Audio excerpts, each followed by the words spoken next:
Today's episode is sponsored by Land Gorilla, the premier software for managing renovation and construction loans. Let's face it, renovation loans can be messy, but your draw management shouldn't be. Land Gorilla brings draw requests, disbursements, change orders, and project data all into one single experience. The platform eliminates communication gaps so you can deliver faster draws and scale your pipeline safely. Learn more at landgorilla.com.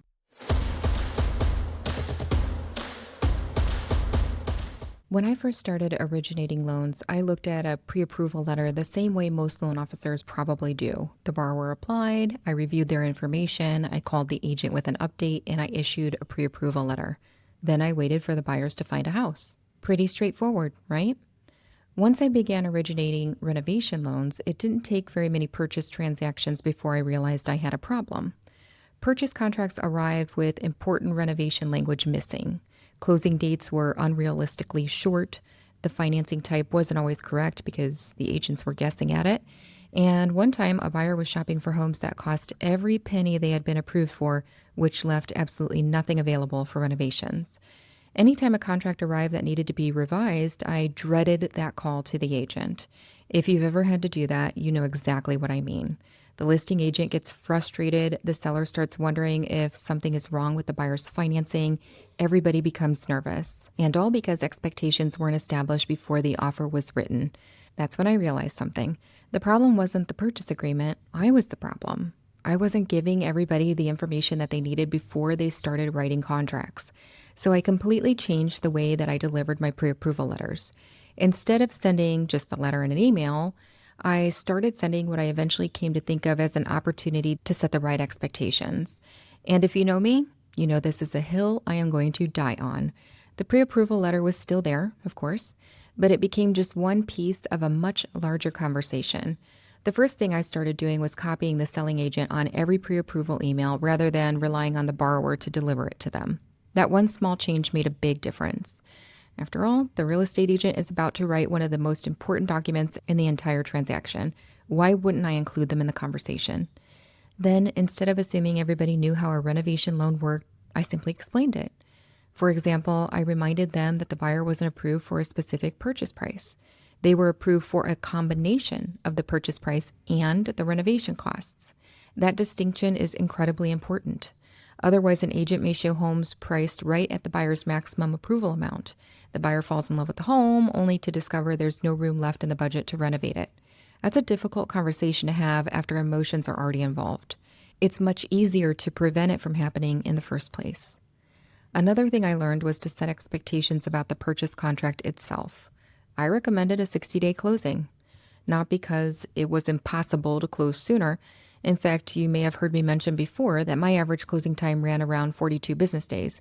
But because renovation loans simply have more moving parts than a traditional purchase transaction, giving everybody a little more breathing room up front creates a smoother experience down the line. If you can close sooner and everybody's on board with an early closing, great. But you know what happens when you can't hit a closing deadline. It can have devastating consequences, especially in a seller's market. I also stopped hoping or assuming that agents remembered what contract language should be included. Instead, I just gave it to them. I included recommended language in writing, explaining that the contract was contingent upon mortgage approval and the borrower's acceptance of any quote-unquote additional repairs required by the agency or lender.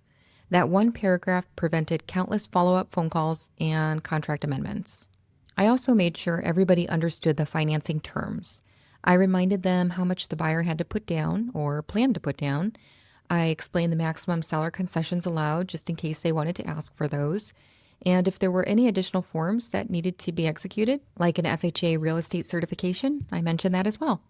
Again, none of this was complicated. It was simply information people needed before writing an offer. One suggestion some borrowers really appreciated was encouraging them to call me before they submit the offer. I'm sure a lot of loan officers do this. Maybe the property taxes were higher than expected. Maybe there was a homeowners association. Maybe flood insurance would be required. Those costs affect the monthly payment. So before they got emotionally invested in a house, I encouraged them to let me rerun the numbers using that property's actual expenses. For some clients, I fielded a lot of phone calls before they placed offers. Sometimes everything worked out beautifully. Other times, we discovered the payment exceeded what they were comfortable with. Finding that out before writing the offer is always better than finding out afterwards.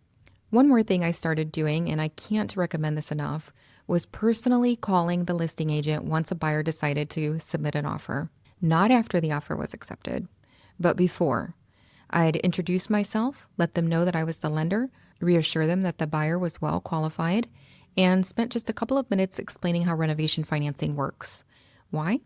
Because I learned pretty quickly that most listing agents had never been involved in a renovation loan before.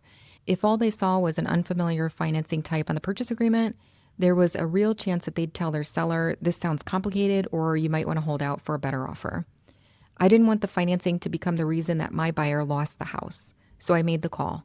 I'd answer any questions they had, explain what the timeline would look like, reassure them that while renovation financing has a few additional steps, it's a well-established mortgage program, and we'd guide everybody through the process. Honestly, those conversations usually only lasted a few minutes, but they saved a lot of deals, and a lot of selling agents thanked me afterwards.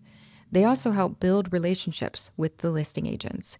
Even when my buyer didn't win the house, those agents remembered that I took the time to educate them instead of expecting them to figure it out on their own. It's one of those little things that doesn't take a lot of time, but it can make a tremendous difference. Finally, I told everybody exactly what I needed when the offer was accepted: a fully executed purchase contract, a copy of the earnest money deposit, and the title company's contact information. By asking for those items up front, I could get the loan moving much more quickly. I also attached a simple do's and don'ts handout that reminded borrowers to avoid common mistakes during the loan process. Things like don't change your job, don't open new credit accounts, don't make large deposits in your bank accounts, don't make any other large purchases, don't move money between accounts without checking with us first. It answered a lot of questions before they became problems, and it reinforced conversations we'd already had.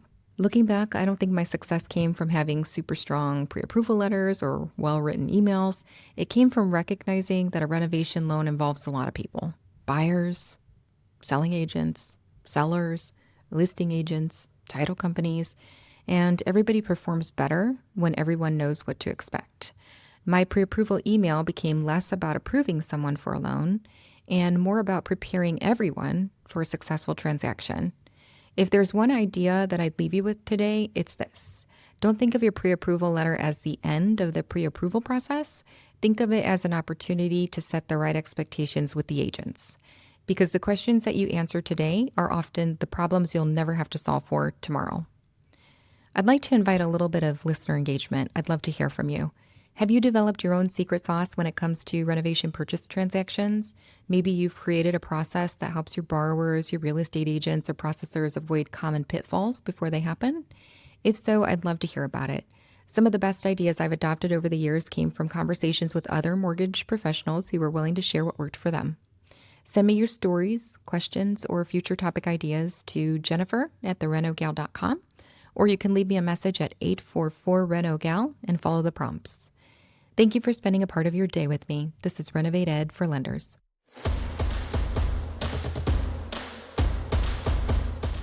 Thank you for listening to Renovate Ed for Lenders. This episode was brought to you by Land Gorilla. Deliver clarity to borrowers, contractors, and your operations team with the industry's most trusted draw management solutions. Visit landgorilla.com today.